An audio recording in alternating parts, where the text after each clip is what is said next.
Сайн уу хүүхдүүд ээ? Өөхөө багш нь байна. Есүс биднийг аврахын тулд энэ дэлхийд ирсэн шүү дээ. Гэхдээ авралыг яаж авдсан бэ? Аврал нь Есүст итгэхэд л болно. Есүс итгэвэл аврагдах ахны.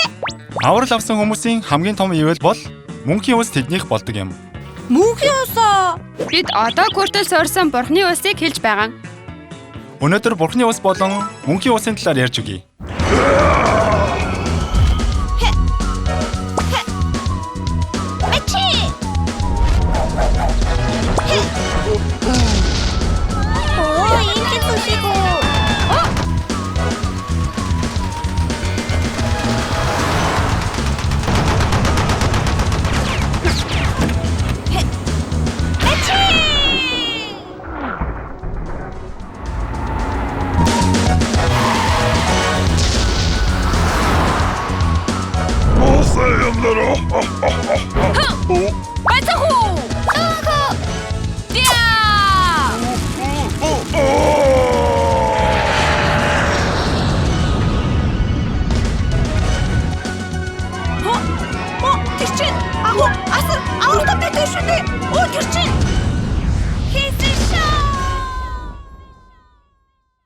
Гимшицгээ Тэнгэрийн ус ойрхон байна. Гим нүгэлтэн буруугаа гимшвэл Бурхан маш их баярлах болно. Гим нүгэлтнүүд гимших гинэ. Есүс! Өөжүний. Есүс! Мөнхийн усад хэн орж чадах вэ? Цуглаандасаа яваад Библийг сайн уншаад өргөлөө сайн өргөдөө хэрэгтэй шүү дээ. Тийм үү? Би тэгвэл орж чадахгүй нэ. Харин л дээ. Би өнөөдөр нэгэн түүхийг ярьж өгье. Нэгэн тосгонд хоёр хүүтэй баян хүн байжээ.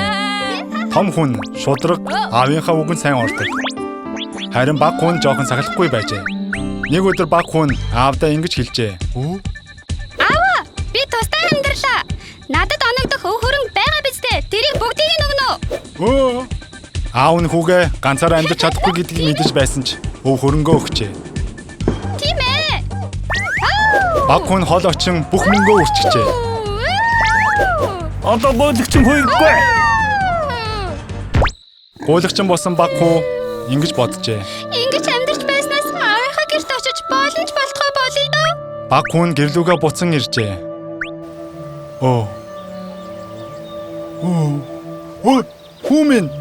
Хүмүн. Аава, намайг уучлаач. Би таны хүү байх эрхгүй хүн. Үгүй дээ, миний хүү өгсөн байх вэ гэж бодож байтал харин ч амьд ирлээ. Би маш их баяртай байна.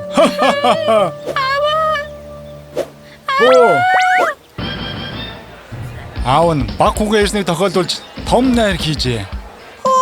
Аав нь маш их сэтгэл нь өвдсөн байхдаа гэртээ хүүгээ хүлээн авчээ. Сэтгэл зовхоос илүү буцаж ирсэнд маш их баярлсан байхгүй юу? Том хүн дүүгээ буцаж ирээд том найр хийж байгааг хараад маш их уурлжээ. Аава, таны хажууд хичээнгүлэн байсан надад ийм баяр хийж өгч байлуу. Таны хөрөнгийг энэ дэлхийгээр нэг уран таран хийгээд ирсэн дүүгийн төлөө ийм баяр наадам хийн гинэ. Миний хүү, чи үргэлж наадтай хамт байсан. Минийх гэсэн бүхэн чинийх шүү дээ. Чиний дүүг алчгаад эргээд оллоо. Бид баярлах нь зөв шүү дээ. Ийм байж болохгүй шүү дээ. Гэхдээ том хүүгийн хувьд хохироод байх юм байхгүй үстэй. Тэглэр чин том хүүд нь гомдолтой шүү дээ. Мөнхийн усын тухай түүх дахиад нэг ярьж өгье. Нэгэн тосгонд ус үзмийн тариаланч өглөө эртхэн усан үзмийн талбайд ажиллах хүн хайлаа. Усан үзмийн талбайд ажиллах хүн наашаа ирээрэй. Өдрийн 1 динар. Боломж юм байна. Би явъя. За тэгвэл явцгаая. Ажилчин хичээнгүй ажиллав. Гэвч эзэнд илүү ажилчид хэрэгтэй байв. Эзэн өдрийн алдад дахин нэг ажилчин авлаа. Тэгээд үдээс хойш дахиад нэг ажилчин ажилд авлаа. Чи яагаад энд сууж байгаа юм? Би жоохон болохоор хинч намайг ажилд авахгүй байна. Хамтдаа ус үзмийн талбайд очие. Надад ажилчин хэрэгтэй байна. Орой болоод эзэн ажилчтай хөсийг нь өгөв. 1 динар өгч. Баярлалаа. Би хамгийн түрүүнд ирсэн юм чинь хамгийн ихийг өгөх байх та баярлалаа. Сайн ажиллаа. Гүй эзэн. Сүүлд ирсэн тэр хүн нэг цагч хүрээгүй шүү дээ. Харин бүх өдржингөө ажилласан би түүндээ адилхан мөнгө авна гэж үү? Би чамд огт буруу зүйл хийгээгүй. Би чамд 1 динарыг өгнө гэж амласан биш үү? Тэр тийм л дээ. Энэ хүнд ч бас чамтай адилхан өгөх нь зөв шүү дээ. Би өөрийн юмыг хэрхэн хуваах нь миний хүсэл биш гэж юу? Ихэнд ирсэн хүн гомдолтой санагдах нь аргагүй л юм. Маш гомдолтой штэ. Эзэн амлалтаа биелүүлсэн шүү дээ. Тэглэж гэсэн. Мөнхийн усад бид хичээнгүй байсан гэд орчих зүйл биш. Хичээнгүй биш байсан гэд бас орчих зүйл биш. Мөнхийн усад аврал авсан хүмүүс л орно. Авралыг Бурхны ивэлээр л өгдөг. Тэгсэн ч гэсэн хичээнгүйлэн байх хэрэгтэй. Наачиг эрт ирэх хэрэгтэй. Аврал бидний хичээ зүтгэл биш, Бурхны ивэлээр авдагч нэг болцолтой байдаг. Яг болцолоо гэдэг мэдсэн юм аа. Тэр бол дуудахт нь хариулах юм. Юу? Тэгэл болоо гэж юу? Дуудахад хариулна гэдэг нь юу гэсэн үг юм бэ? Бурхан Есүс Христээр дамжуулж бидэнд авралын замыг өгсөн. Энэ бол баярт мэдээ. Сайн мэдээ байхгүй юу? Тэр бол бид бүгдийн мэддэг цорын ганц үнэн юм. Есүс итгэвэл аврал авна. Гэвч тэр дуудахад хариу өгөх нь бидний сонголт юм. Юуг сонгох? Зүгээр хичээж болохгүй юм уу? Бурхан бидэнд эрх чөлөөг өгсөн. Адамд сайн үг мэдүүлэгч модны жимсийг идэх хийгээд идэхгүй байх сонголтыг өгсөн шиг бид ч бас Бурханы дуудлаганд хариу өгөх өгөхгүй нь бидний сонголт юм. Хэцүү юм аа. Жуни, бас өөр нэгэн түүхийг ярьж өгье. Тариаланч тариалангийн талбайд үр суулгажээ. Эхний өөр замын хажууд унаж шууд түгээд идчихэж. Хоёр дахь өөр нь чулуун талбайд унаж удалгүй нахайлж ургасан боловч үндэсгүй тул хатааж өгчихэж. Гурав дахь өөр нь өргөс бутны дээр унаж өргөс ургаад үрийг ургахыг зогсоожээ. Дөрөв дахь өөр нь сайн газар унаж 100 дахин, 60 дахин, 30 дахин үр жимсийг ургуулжээ. Энэ юун түүх вэ? Тариаланч бол гэж байгаа юм болов уу? Үгүй дээ. Эхний өөр авралын мэдээг сонссон ч ойлголгүй байхад муу нэгэн түүнийг булаагаад явсан гэсэн үг. Хоёр дахь нь үгийг сонсоод баяртайгаар хүлээн авсан ч түүний дотоод суурьнд юу ч байхгүй. Хэцүү цаг ирэхээр амархан уналтанд ордог хүнийг хэлж байгаа юм. Үгийн талаар илүү суралцах хэрэгтэй юмсан. Гурав дахь нь үгийг сонсон ч дэлхийн санаа зовлт, мөнхийн шуналд автан үр жимсийг ургуулж чадахгүй хүнийг хэлж байгаа юм. Мөнх шилдэг. Дөрөв дахь нь сайхан сэтгэлээр үгийг сонсож ойлгож их үр жимсийг ургуулсан хүнийг хэлж байгаа юм.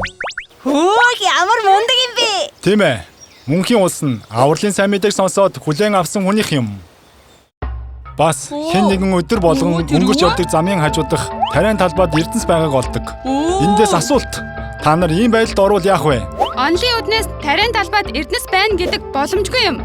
Хөөшөө шүн мэддэхгүйгээр хулгайлчих болно шүү дээ. Би нүдэнд харагддаггүй зүйлд итгэдэггүй л дээ. Гэхдээ тэр хүн буцаж очиод өөрийн бүх өмч хөрөнгөө зараад тариалангийн талбайг худалдан авсан. Ишим тэнийг хүн байх гэж маргаад байх ч юм алга. Тариалангийн талбайд үнэхээр том эрдэнэс байсан юм. Тэр хүн баян болсон. Ох нэр юу? Би ахвайсан юмсан. Энэ хүн итгэлээ сахин бүхий зүйлээ заран тариалангийн талбайг авсан. Тэр тариан талбайн эзэн болж маш их ёроолыг хүртсэн. Жуни, одоо мөнхийн улсын талаар баг зэрэг мэддэг болсноо? Мөнхийн улс нь аврал авсан хүмүүсийн очих газар. Аврал нь хичээл зүтгэлээр биш Бурхны ивэл. Авралын сайн мэдээг хүлээж авсан хүмүүсийн очих газар штэ. Тийм ээ.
Ингээд ивэл авахд